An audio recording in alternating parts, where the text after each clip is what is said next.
Hola, soy Daniela Román y les doy la más cordial bienvenida a este ciclo de webinarios que la Dirección General de Servicio Social y la Universidad Autónoma de Sinaloa han organizado en materia de salud pública. Continuamos con el doctor David Bañuelos Ramírez con el tema ¿Qué es importante recordar del COVID-19? Iniciamos. Ahora,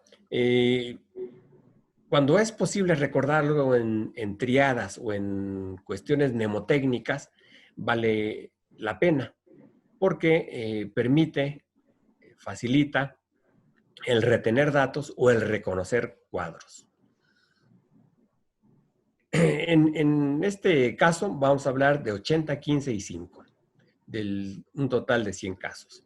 De cada 100 casos que haya de COVID, el 80% se va a recuperar, lo va a tener muy leve, como si fueran gripas, cuadros respiratorios, y entre un lapso de 2 a 14 días estarán recuperados.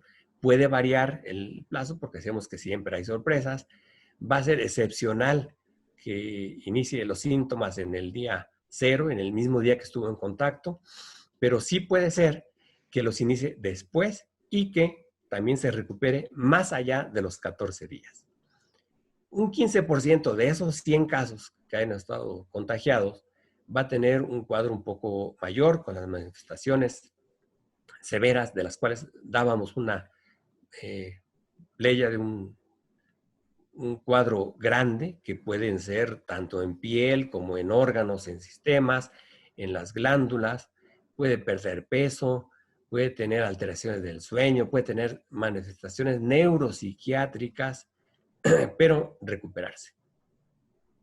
En cambio, un 5%, esos sí van a tener enfermedad grave y van a llegar a la necesidad de la intubación endotraqueal, la ventilación mecánica, o bien ahora se está optando más por las mascarillas y sedarlos lo menos posible. Y así se completa el 100%. Si recordamos estas cifras, podremos también retener otras cifras y hacernos una idea de lo que es el COVID-19 de una forma más global, con los conocimientos actuales, porque pueden variar. Generalmente el cuadro dura de 2 a 14 días y generalmente las manifestaciones van a empezar a los 2, en promedio, de 2 días en adelante de que se estuvo en contacto. Las manifestaciones del día 2 al 5 no son las mismas que del día 6 al 10 y las últimas probablemente sean las más severas hasta que se empieza la recuperación. Teniendo en cuenta esto, el tratamiento se puede planear de forma diferente. Si los primeros días son de síntomas generales, respiratorias, se pueden usar los medicamentos antigripales, la hidratación adecuada y no hay necesidad de usar antibióticos.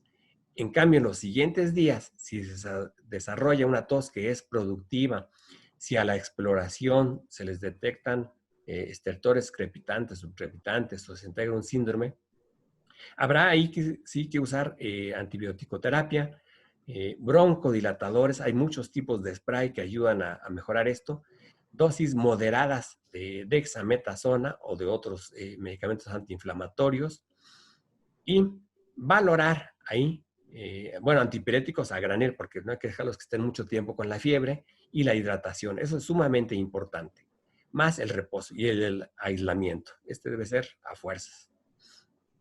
En los últimos días es donde puede haber una fase de consolidación, de insuficiencia respiratoria, y ahí, aparte de las otras medidas que ya enunciábamos, es donde sí habrá que usar el oxígeno suplementario y un aislamiento más estricto. O bien, valorar la hospitalización. Si hay mucha dificultad, si la frecuencia respiratoria es muy alta, la cianosis, la coloración azulada es muy alta, ameritan tratamiento hospitalario. Y por oximetría, o bien si hay la facilidad de hacer un estudio de tomografía o radiografías, y ahí se ve un compromiso grande, igualmente ameritarán llevarlos a un hospital. Y no a cualquier hospital, sino donde estén los servicios. Los primeros días, ahora si lo vemos así, condensado, decíamos que son síntomas generales. Esos los más leves, hay que estarlos vigilando, tomar la temperatura, ver la oxigenación, el cansancio, la fatiga, el sueño, etc. En los primeros 2 días no va a salir una prueba positiva también. De los 5 a los 10 días es cuando pueden salir las pruebas positivas de PCR. En la evolución de los sujetos de los 5 al 10º día, las cosas se van escalando. Los síntomas generales agregarán a lo previo los síntomas agregados, de los cuales ya hacíamos un listado. Y de los 10 a los 14 días podemos tener los síntomas generales, que pueden continuar. Los síntomas agregados, que eran toda la cuestión neurológica, neuromuscular, intestinal, y los síntomas respiratorios muy severos, con mucha dificultad. Y es donde se amerita un apoyo mayor. Pasando esto, podemos tener la resolución, y ya decíamos que puede ser hacia la mejoría completa, con secuelas, o bien un desenlace malo. Hay que pautar las cosas que nos sirven para diferenciar cada padecimiento. Yo creo que cada vez que uno se enfrenta a cualquier paciente, lo primero que debemos tratar de hacer es un buen diagnóstico, porque como decían los antiguos, la medicina es el 80% de diagnóstico y el resto es el tratamiento.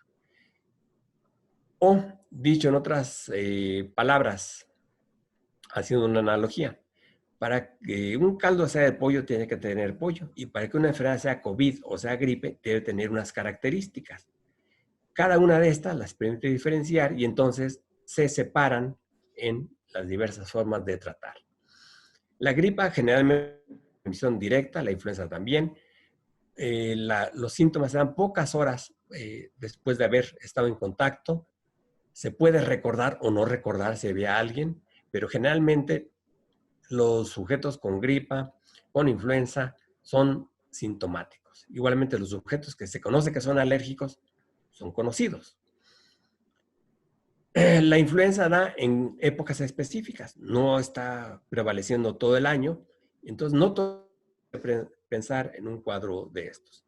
Igual sería para dengue, para paludismo, para otras. Hay épocas.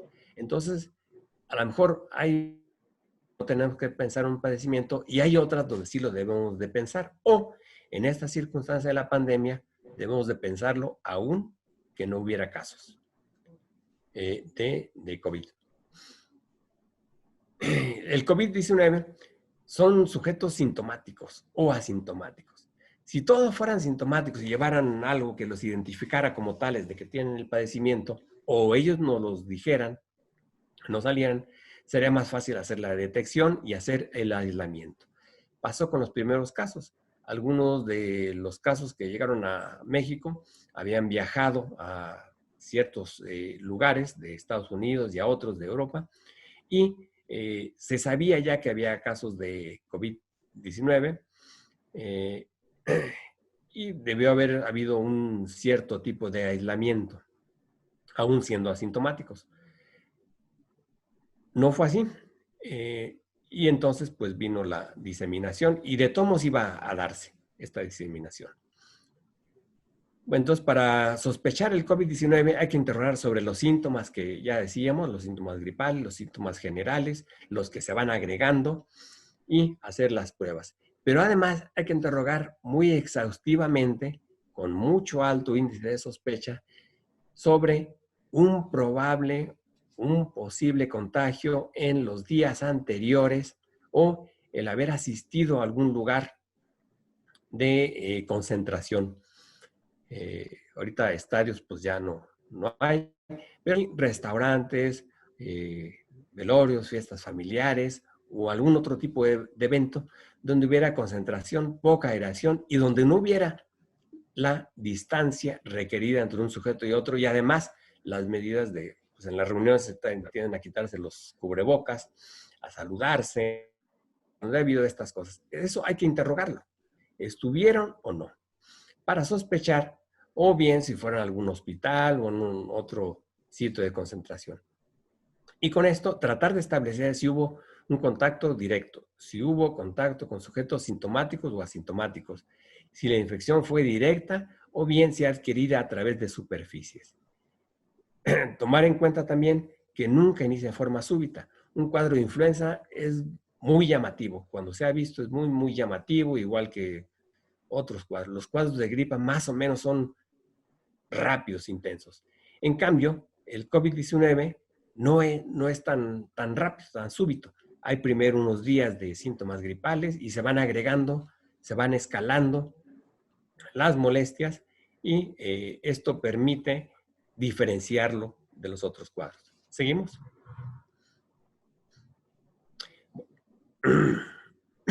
En cuanto a las pruebas que ya tenemos en la clínica, el panorama, lo que debemos de preguntar, interrogar, ya vimos cómo se ven las radiografías cuando ya están infectados, pero también vale la pena hablar de las pruebas. Actualmente, las pruebas para detectar esta enfermedad son las de PCR específica, que detecta el RNA, las cargas del RNA viral del coronavirus, pero no lo hace el primer día, hay que pasar unos días y la prueba no está disponible en cuanto al resultado en pocas horas, ni siquiera al día siguiente. Si lo dicen así, no es cierto. La prueba puede tardar 3 días. Ha habido muchos casos en el país, o bien cuando se hacen los reportes epidemiológicos, dicen tantos sospechosos, tantos confirmados, y al otro día agregan otros. ¿Por qué? Porque las pruebas faltaban de tener el resultado. Entonces, la prueba de PCR específica que se hace a nivel de la mucosa nasal, con un hisopo, a profundidad, es un poco molesta, pero es la que puede dar la confirmación. Tenemos pruebas de anticuerpos. Estas pruebas de anticuerpos se hacen en sangre, en ayunas, son muy rápidas, en pocas horas puede estar, dependiendo de la cantidad de trabajo que hay en el laboratorio, pero no detectan de veras la carga de virus que hay y lo relacionan con síntomas. Nos pueden servir para saber si el sujeto estuvo en contacto, si ya la padeció o si es un sujeto recuperado. Estos anticuerpos tienden a desaparecer. Después de un tiempo ya no van a estar. De tal modo que la utilidad también es cuestionable. La tomografía axial computarizada es muy buena, permite ver hasta los alvéolos, es mejor que una radiografía simple. Ahora, si no se puede, pues cuando menos la radiografía, pero en sujetos que estén sintomáticos, la radiografía. En cambio, la tomografía, al poco tiempo, aún antes de tener manifestaciones severas, ya permite ver si hay algo en los alvéolos y en el tracto respiratorio. De tal modo que sería una prueba de utilidad, se ha usado y se va a seguir usando todavía para diagnóstico. Y en la cuestión clínica, pues abarca todo el interrogatorio que ya decíamos. Hay que interrogar mucho de lo que hablábamos sobre los antecedentes, sobre los síntomas y a fuerzas preguntar sobre el gusto y el olfato. Lo demás de la vista, bueno, nos puede ayudar, pero hablar de gusto y olfato y que nos dé, que nos confirme que hay una disminución de ello, también nos ayuda. Ahora, se pueden probar dándole exponiendo las sustancias aromáticas, perfumes, café, varias otras sustancias y a cierta distancia.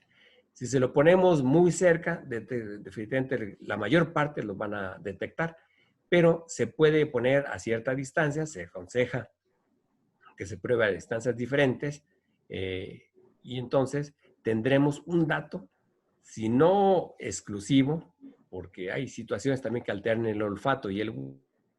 Hay medicamentos también que lo hacen, los fumadores, los alérgicos, los que usan antihistamínicos, lo pueden tener disminuido, pero en caso de que lo tengan y lo confirmemos, podemos considerar, en conjunto con los demás datos, podemos considerar que hay la posibilidad y tratar a este sujeto, aislarlo y dar medicamentos.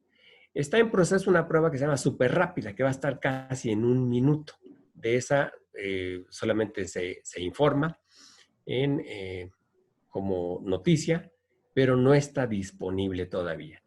tener una prueba súper rápida de 1 minuto, yo creo que sería lo ideal. Y si además es de un costo accesible, creo que marcaría un parteaguas en el conocimiento y tratamiento de la enfermedad y la limitación de la pandemia. ¿Por qué? Porque se estaría en posibilidad de tratar a sujetos asintomáticos, de aislarlo, de aislar a todos sus contactos, y entonces sí, como decían algunos, en unas 8 semanas se podría limitar la pandemia si se hiciera al mismo tiempo a nivel mundial. Si estas cosas estuvieran haciendo de una forma coordinada a nivel mundial, se limitaría rápidamente la diseminación de la pandemia, se tratarían los casos y creo que la morbi y mortalidad bajarían sensiblemente. ¿Es cuánto? En el nombre de la Dirección General de Servicio Social, agradecemos la atención prestada a esta charla, esperando la información haya sido de su utilidad. Cualquier duda o consulta, no dudes en acercarte a un profesional de la salud. Nos vemos en la próxima charla.